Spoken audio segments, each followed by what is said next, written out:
स्वागत है जीवित परमेश्वर की जीवित हजूरी में। बैठ जाओ अपने शरीर में। हालेलुया।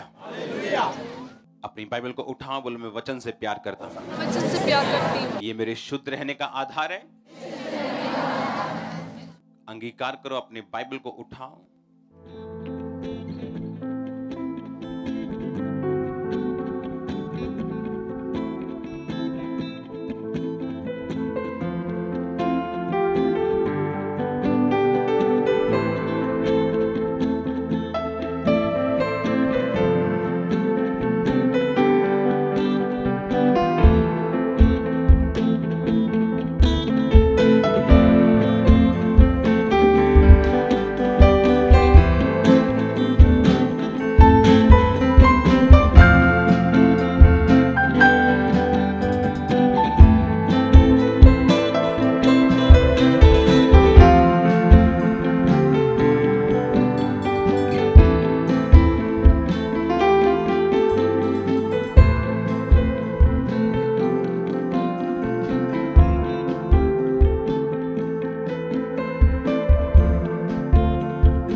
यीशु मसीह के नाम में हम मांगते हैं। अपने हाथ को उठाओ, बोलो आज जो मैं सुनूं मैं अंगीकार करूं, उस पे चलूं, फल लेके आऊं, मेरा फल बना रहे। जो कुछ मैं सुनूं मैं दूसरों को सुनाऊं। अंगीकार करो फिर से, जो कुछ मैं सुनूं मैं दूसरों को सुनाऊं।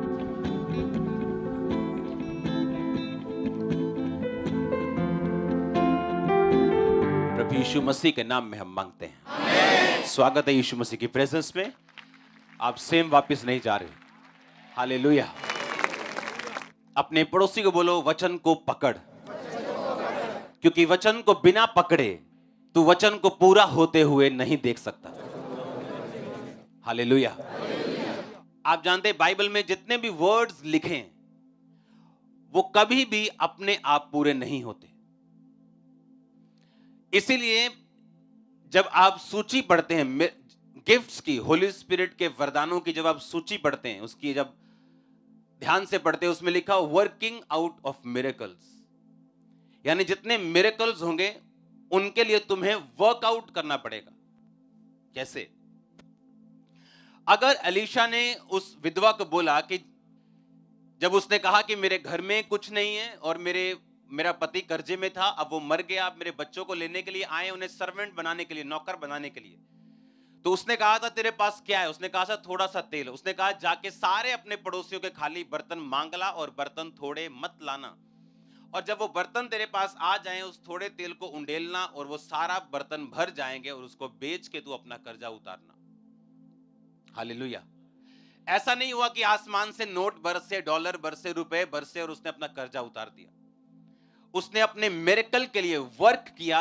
वर्क कौन सा? हमारे अपनी ताकत से नहीं, अपनी बुद्धि से नहीं, अपने दिमाग से नहीं। जो कुछ परमेश्वर के दास ने कहा था, जो वर्ड आया था प्रभु से, उस पे एग्जैक्ट चल के उसने अपने कर्जे से बाहर आने में, अपने बच्चों की सहायता की, उनको नौकर बनने से रोकने में। आप समझ रहे मेरी बात को?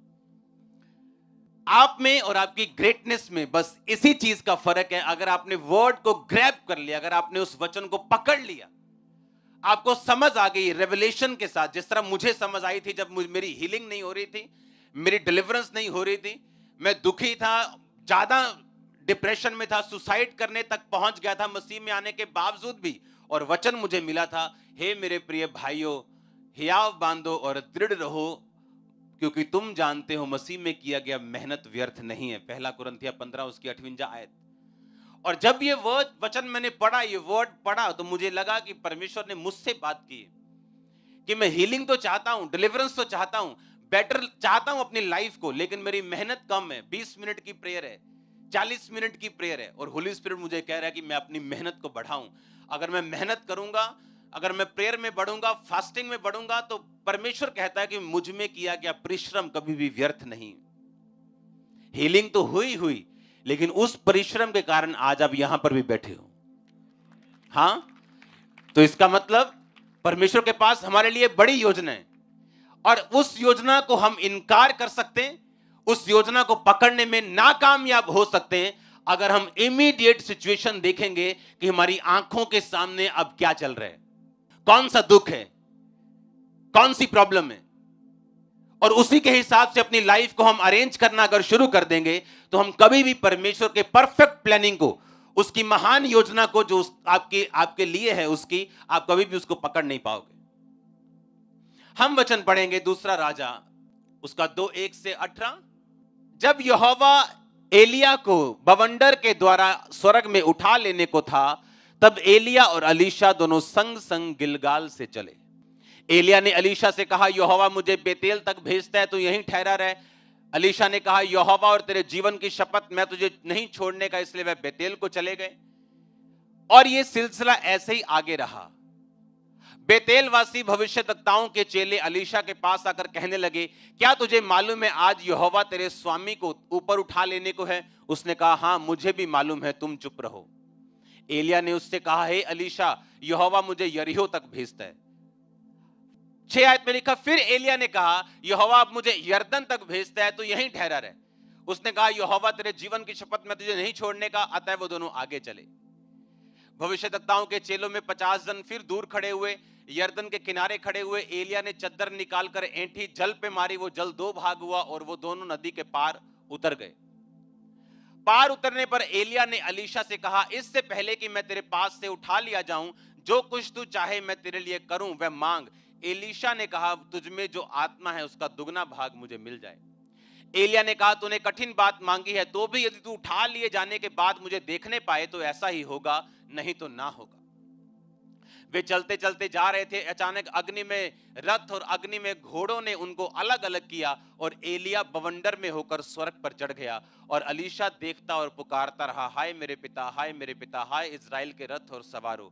जब वह उसको फिर देखना पड़ा, तब उसने अपने वस्त्र पकड़े और पकड़कर 2 भाग कर दिए। तब उसने एलिया की चद्दर उठाई जो उस पर गिरी थी, और वह लौट गया और यरदन के तट पर खड़ा हुआ, और एलिया की चद्दर जो उस पर गिरी थी पकड़कर उसने जल पे मारी, और एलिया का परमेश्वर यहोवा कहां है पुकारा। जब उसने जल पर मारा तो जल इधर उधर 2 भाग हो गया और अलीशा पार हो गया। ये देखकर भविष्यद्वक्ताओं के चेले जो यरीहो में उसके सामने थे कहने लगे, एलिया में जो आत्मा थी वो अलीशा पर ठहर गई है। अतः वे उसको मिलने के लिए गए और भूमि पर झुककर उसको दंडवत किया। अब ध्यान से सुनना, अगर आपका बेटा आपको यह कहे कि आपके पास 1 करोड़ रुपया है, लेकिन आपके जाने के बाद आप मुझे 2 करोड़ देके जाओगे, ऐसा हो सकता है? ऐसा हो सकता है? क्या हो सकता है ऐसा? आपके पास 5 मरले का प्लॉट है, आपका बेटा कहे आपके बाद ये मुझे 10 मरले चाहिए, हो सकता है क्या ऐसा? नहीं हो सकता। तो जो चीज मेरे पास है ही नहीं है, मैं आपको कैसे दे सकता हूं?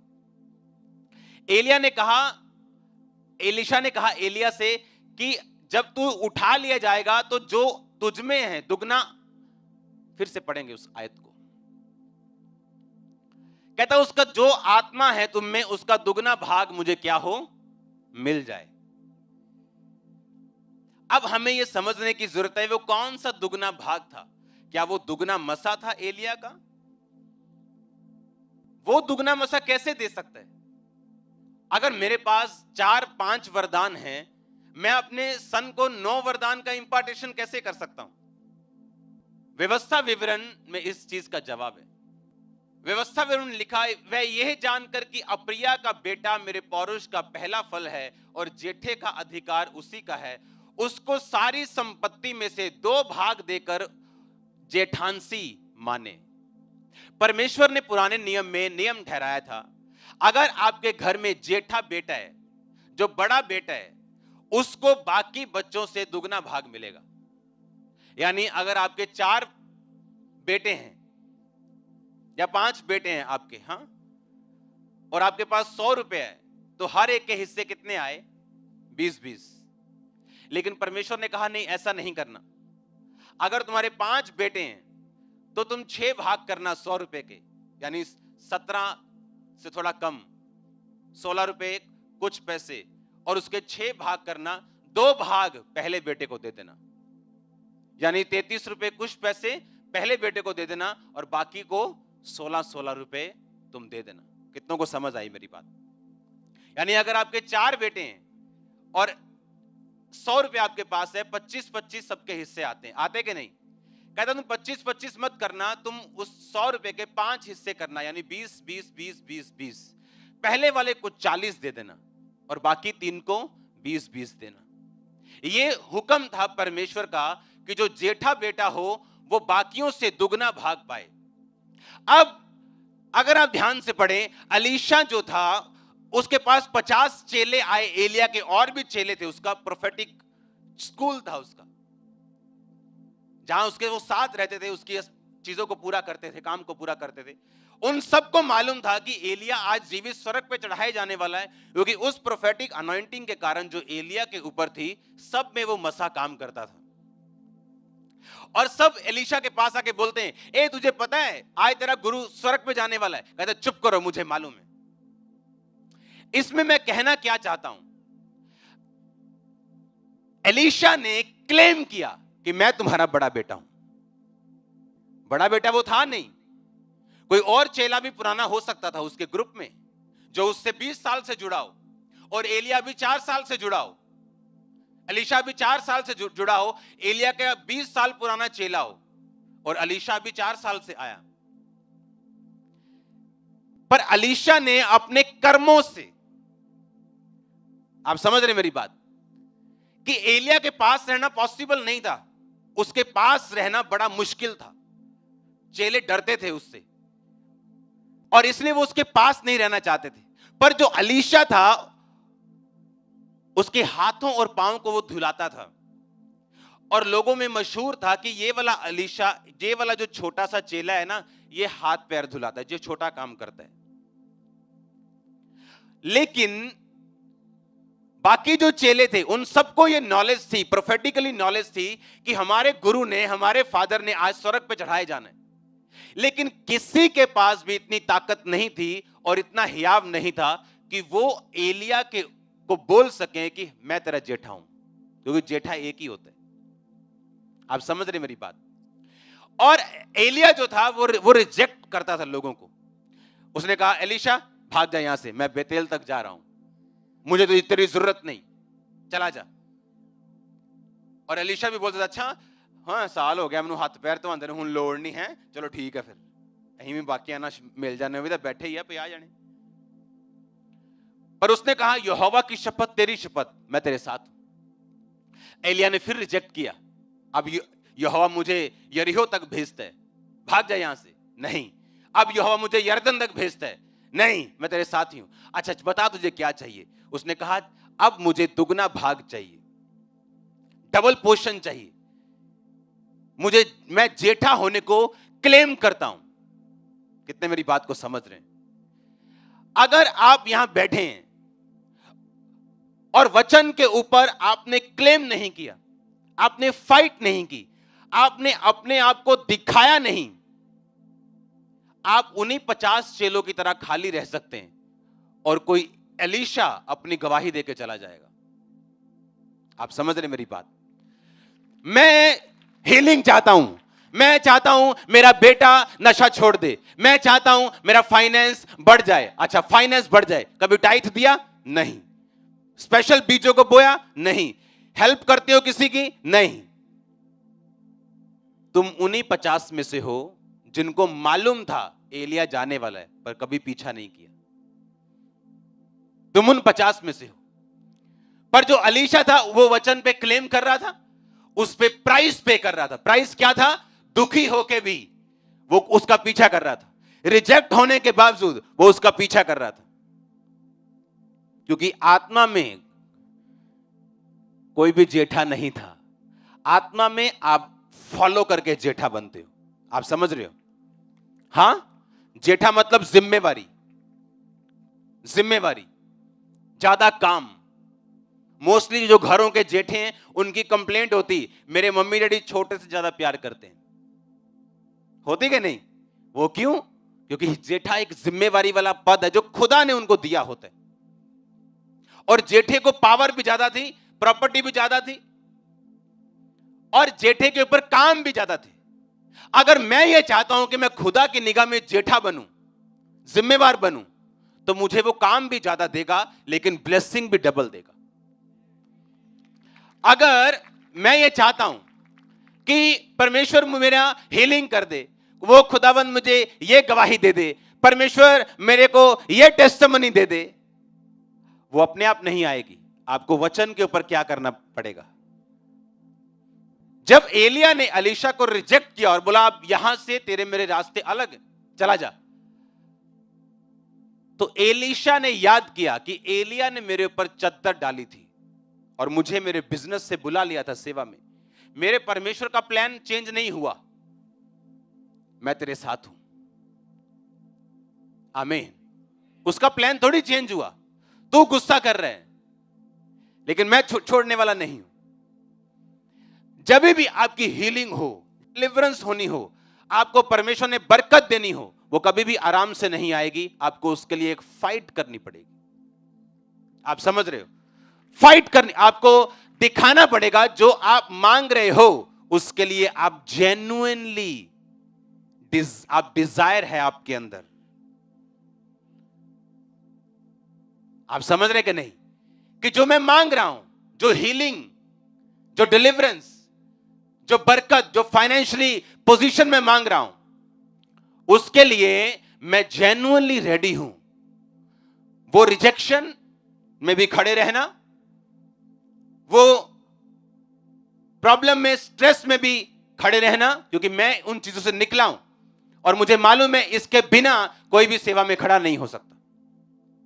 जब आप जेन्युइनली अपने नेगेटिव सर्कमस्टेंसेस में भी आप खड़े रहते हो और अपना फेथ दिखाते हैं, आप तैयार हो, फिर आपकी फ्लाइट कोई रोक नहीं सकता।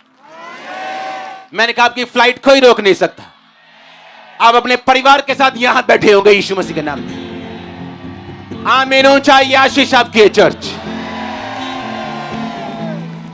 कोई भी जिसके पास 1 करोड़ है अपने बेटे को 2 करोड़ नहीं दे सकता। मूसा ने कहा ये काम मेरे लिए भारा है, मैं क्या करूं? परमेश्वर ने कहा कुछ अपना आत्मा सब में डाल, कुछ कुछ लोगों में डाल, अपना आत्मा कुछ कुछ लोगों में डाल। कुछ लोग चुने गए, उसने अपनी स्पिरिट में से इंपार्टेशन करके कुछ लोगों को भरा और वो भी भविष्यवाणी करने लगे। हाँ या ना? ये वही दुगने भाग की बात कर रहा था एलीशा, कि एलिया जब तू जाएगा मैं तेरा जेठा हूं, मैंने साबित किया। देख, सबको मालूम था कि तू उठाया जाने वाला है, लेकिन किसने तेरा पीछा नहीं किया। यानी क्रिश्चियनिटी में कोई भी वचन, चाहे वो हीलिंग का हो, चाहे वो डिलीवरेंस का हो, चाहे वो ब्लेसिंग का हो, फाइनेंशियल डिलीवरेंस का हो, कोई भी अपने आप पूरा नहीं होता। आपके कर्म, आपका फेथ और खड़े रहना और अड़े रहना उस वचन को पूरा करता है।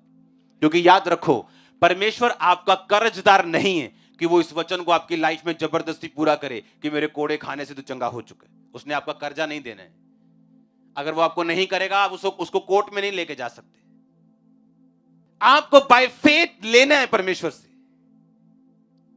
परमेश्वर के साथ भीड़ घूम रही, कोई इधर से छू रहा है, कोई इधर से पकड़ रहा है, लेकिन एकदम से परमेश्वर बोलते ए किसी ने मुझे छुआ है। चले गए थे, नहीं परमेश्वर भीड़ छू रही। यीशु मसीह ने कहा नहीं, किसी ने बाय फेथ मुझे छुआ है, किसी ने मेरे अंदर से निकाली है वो चीज, वो हीलिंग, वो डिलीवरेंस, वो सामर्थ निकली है मुझ में से। यानी जीसस क्राइस्ट खुद, जीवित परमेश्वर खुद, एकमात्र दुनिया का परमेश्वर खुद चल रहा है और लोग उसको छू रहे हैं और कुछ नहीं हो रहा। लेकिन एक बाय फेथ छू रही है और ले रही है, यह फर्क है। हालेलुया। यानी कुछ भी अपने आप नहीं होगा। चर्च किस लिए है? ताकि ये वर्ड को मैं ग्रैब कर सकूं।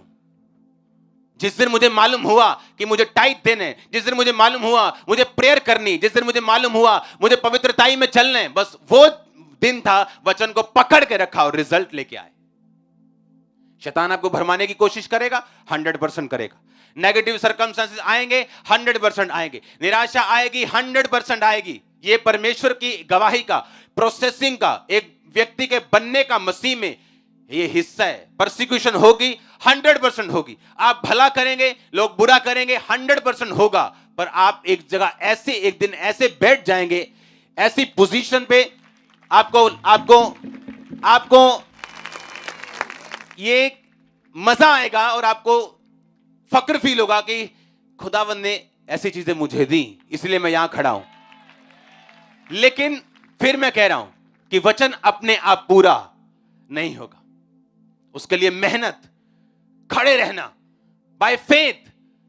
सबको मालूम था, सब आगे बोल रहे थे अलीशा आज एलिया जा रहा है। कहता शट अप, चुप कर, मुंह बंद रख, मुझे मालूम है जा रहे वो। फिर आगे पहुंचता है, फिर चेले मिलते हैं नए नए, अलग अलग जगह, कितने हजारों चेले थे। एलिशा जा रहा है आज, एलिया जा रहा है आज, एलिशा आज तेरा गुरु जा रहा है एलिया।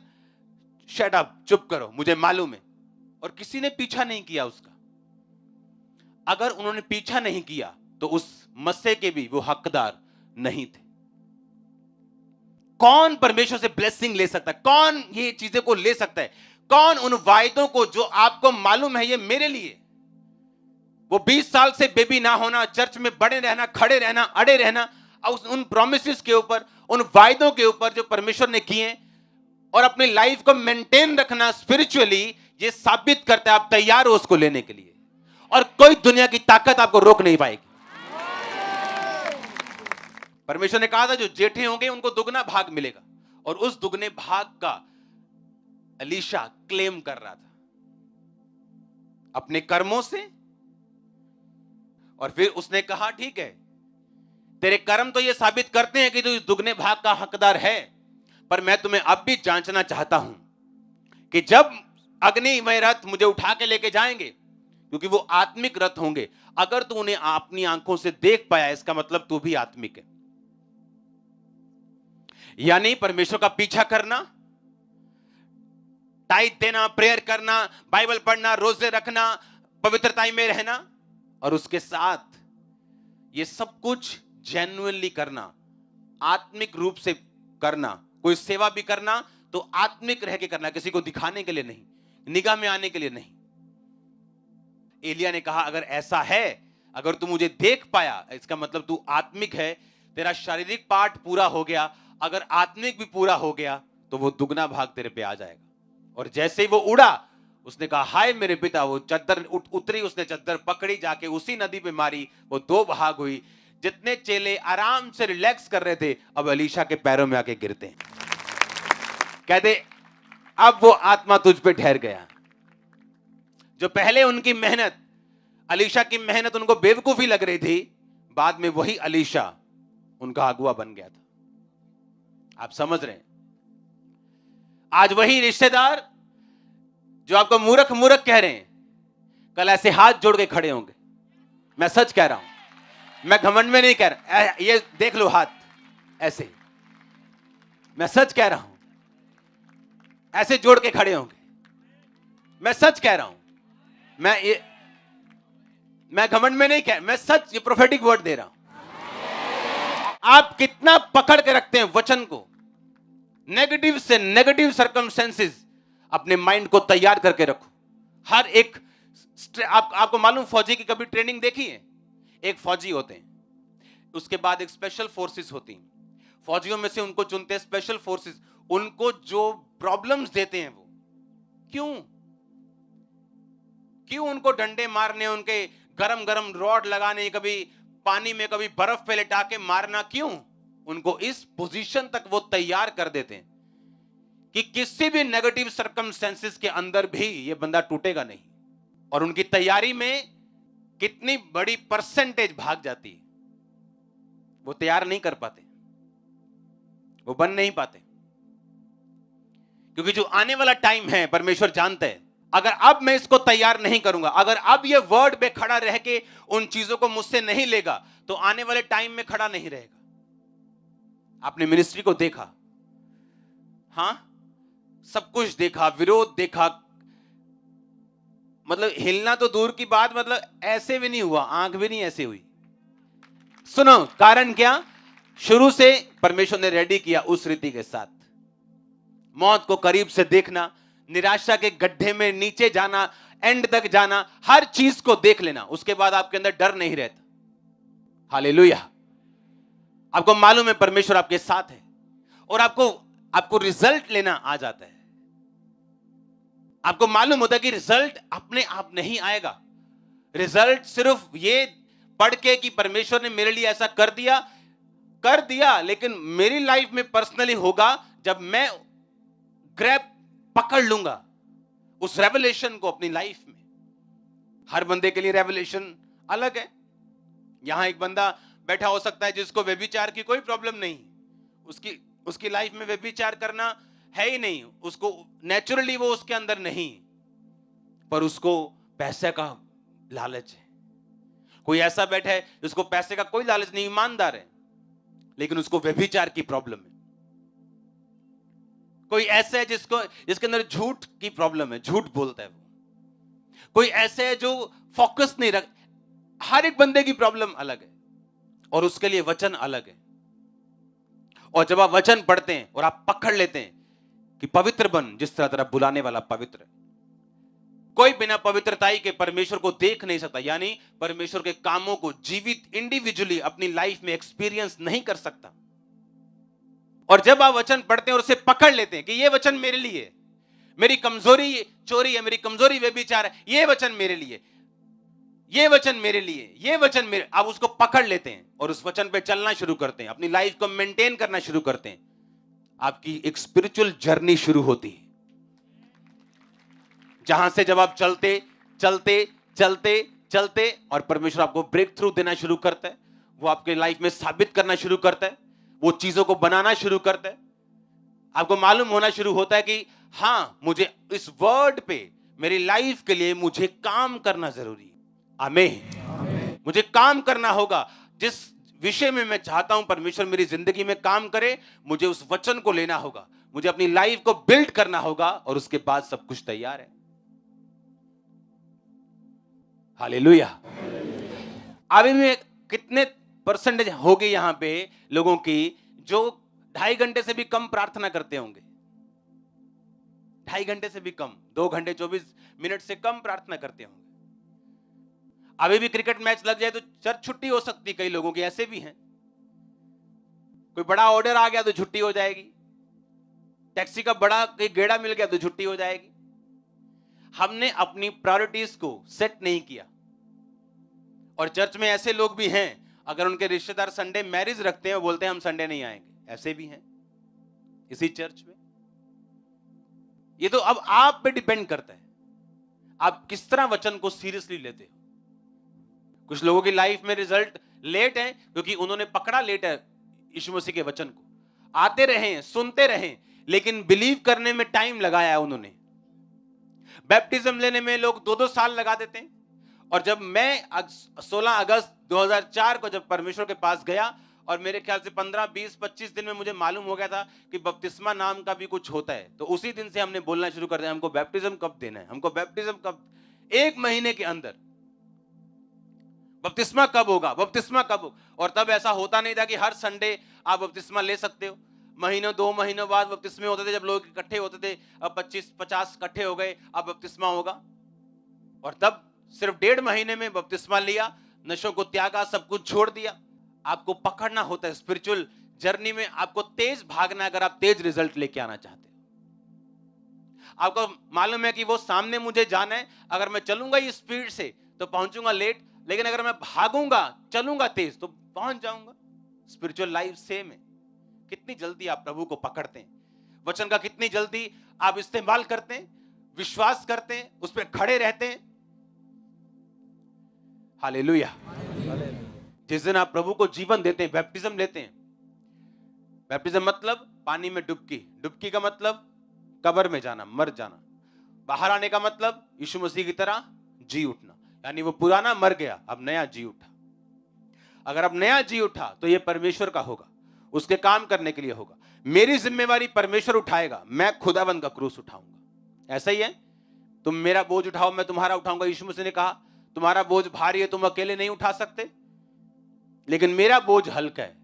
परमेश्वर का काम पर उसने कहा हल्का है, तुम्हारा बोझ भारी है। और जब हम परमेश्वर का बोझ उठाना शुरू करते हैं, आपकी लाइफ में प्रैक्टिकली मालूम होता है आपने प्रभु का बोझ उठाया कि नहीं उठाया। जहां आप काम करते हैं, क्या लोगों को मालूम है आप क्रिश्चियन हैं? जहां आप जॉब करते हैं, क्या लोगों को मालूम है आप मसीही हैं? क्या आपने उनको गवाही दी? कभी चर्च के बारे में बात की? कभी परमेश्वर के बारे में बात की? ये प्रैक्टिकल चीजें आपको बताती हैं कि आप क्रिश्चियन हैं।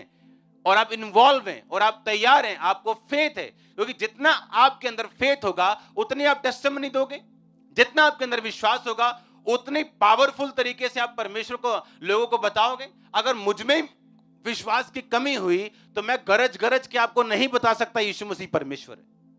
मैंने देखा है तो मैं आपको बोल रहा हूं, एक्सपीरियंस किया तो आपको बोल रहा हूं। आप समझ रहे कि नहीं? उसी तरह से आप नहीं बता सकते, क्योंकि आप जब परमेश्वर में आते हैं, ये इम्पॉसिबल है कि अगर आपने बैप्टिज्म लिया हो, आप खुदाबंद में पूरे हो, आप चल रहे हो और आपके काम पे ना पता हो आप क्रिश्चियन हैं, आपके ऑफिस में ना पता हो आप क्रिश्चियन हैं, आपके रिश्तेदारों को ना पता हो आप क्रिश्चियन हैं। बस वही टाइम है जब हम विश्वास करने में बैप्टिज्म लेने 2 साल लगा रहे हैं, 3 साल लगा रहे हैं, 6 महीने लगा रहे हैं। 6 महीने भी बहुत ज्यादा है, बहुत ज्यादा है। अगर आपको फेथ है, 1 हफ्ते में आपको बैप्टिज्म लेना चाहिए, 1 वीक। और क्या सोचने, क्या देखने, अगर ज्यादा ही अविश्वासी हो तो 15 दिन। और क्या, मेरे को मालूम था 2 अक्टूबर को मेरा बैप्टिज्म है और हमने प्लान बना लिया 1 अक्टूबर को फुल नशा करेंगे, सारे कापे काट देने, आप बाद च बपतिस्मा ले लेना। और परमेश्वर को मालूम था, उसने 1 दिन पहले ही बुला लिया, कल क्या करना है, हमने प्लान बनाया हुआ, हुने वादा करो, हुने छड्डे नशे, तभी छोड़ दिए। ऐसे खींचता है परमेश्वर लोगों को, आमीन। और आप जब छोड़ते हैं चीजों को, परमेश्वर आपको देता है, आमीन। अगर आपके अंदर फेथ है, यीशु मसीह परमेश्वर है, आप लोगों को बताएंगे, आपके पड़ोसी को मालूम होगा आप संडे चर्च में हो। और यही चीजें, जितना आप परमेश्वर का अंगीकार करोगे उतना ही परमेश्वर की जिम्मेवारी बनती है आपकी, आप समझते हो? उतना ही परमेश्वर की आप उसकी प्रॉपर्टी बनते हो। फिर जितना आप अंगीकार करते हो कि वो मेरा परमेश्वर है, उतना ही वो अंगीकार करता है कि ये मेरा बेटा है, ये मेरी बेटी है। और जितने हम छुपते हैं उतना ही वो छुपता है। हमें लगता है कि हमें अभी रिश्तेदार को नहीं बताना है। आपको लगता है जितनी शर्म आपको आ रही है उससे 1 लाख गुना ज्यादा शर्म यीशु मसीह को आ रही है दूतों को यह कहने में कि ये मेरी संतान है। उसने कहा अगर तुम मुझे मान लोगे लोगों के सामने, मैं भी स्वर्गीय पिता के सामने मान लूंगा, दूतों के सामने मान लूंगा कि ये मेरी संतान है।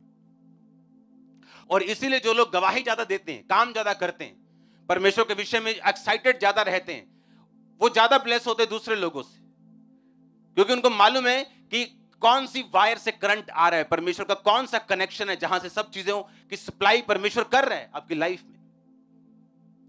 हालेलुया।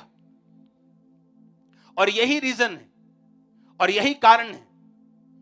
सुनो मेरी बात, आप जितने सुनो, जब तक हम वचन को पर्सनली नहीं लेंगे, बोलो अपने पड़ोसी को पर्सनली लेना, तब तक आप रिजल्ट नहीं ले सकते। आप जानते हैं पिछले कई महीनों में बहुत सारी चर्चिस को हमने बनाया, लेकिन हर चीज को इंटरनेट पे मैं नहीं देता।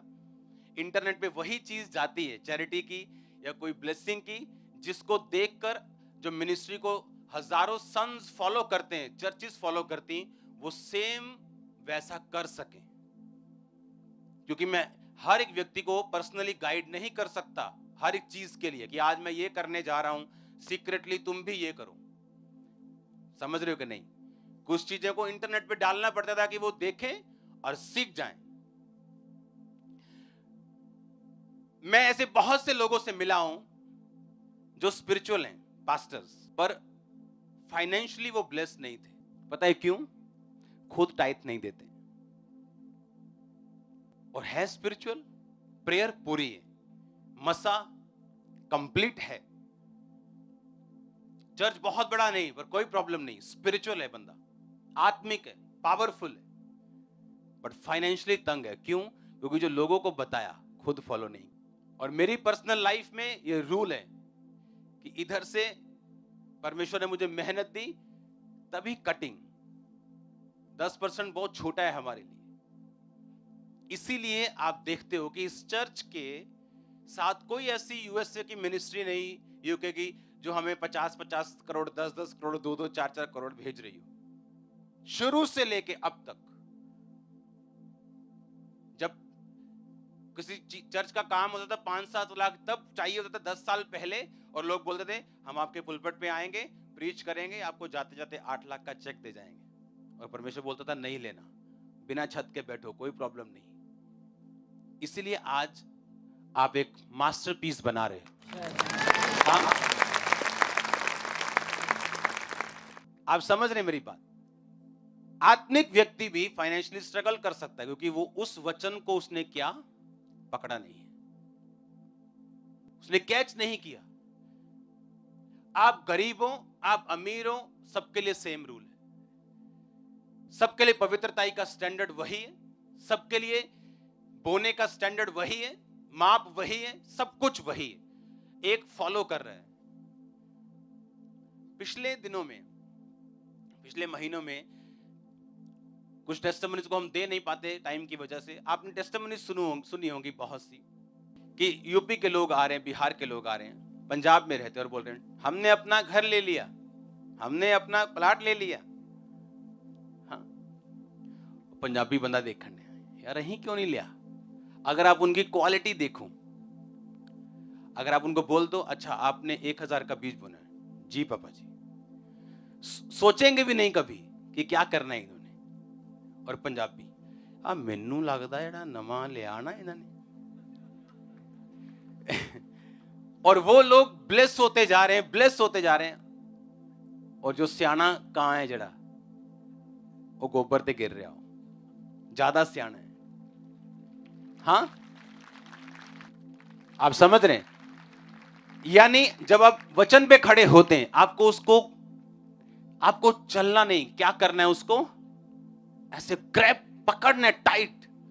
अगर आप नहीं पकड़ेंगे टाइट, वो रिजल्ट आपको नहीं देगा, क्योंकि वचन आपका कर्जदार नहीं है, परमेश्वर आपका कर्जदार नहीं है। अगर आप मसीह में आ गए तो आपका कोई एहसान नहीं है परमेश्वर के ऊपर। ये बहुत सारे लोगों में गलतफहमी कि मैं तो मानता ही नहीं सेवा नू, मैं तो ऐ भाईदा ही, प्रभु ने फड़िया मैनू। आप उनकी सेवा जाके देखो, कुछ काम नहीं होता सेवा में, कोई इफेक्टिव नहीं है मिनिस्ट्री में। और जो लोगों के अंदर प्यास थी कि खुदा मुझे यूज कर, मुझे, वो ज्यादा इफेक्टिव है, क्योंकि ये रॉन्ग टेस्टिमनीज। क्योंकि परमेश्वर आपको पकड़े, उसको क्या जरूरत है? उसने सब कुछ सिद्ध कर दिया, वो बैठा है अपनी जगह पे। उसने कहा सब कुछ क्या हुआ, इट इज फिनिश्ड। आपका सब काम खत्म कर दिया उसने। अब आपको फेथ करना है, वचन को पकड़ के रखना है टाइट। जिस विषय पे भी आप चाहते हो खुदा आपको छुए, उस जगह को पकड़ के रखो और आप चले जाओगे आगे। यानी खुदा को मानना फायदा किसका? हमारा। उसमें खड़े रहेंगे तो फायदा किसका? अंगीकार करेंगे तो फायदा किसका? क्या कभी परमेश्वर को भी फायदा हो सकता है जो स्वर्ग में बैठे हैं, जिसने ऐसे प्लैनेट्स बनाए हैं जो 99.9% हीरे के बने। अब ऐसे प्लैनेट खोजे गए हैं जो सिर्फ सोने से बने।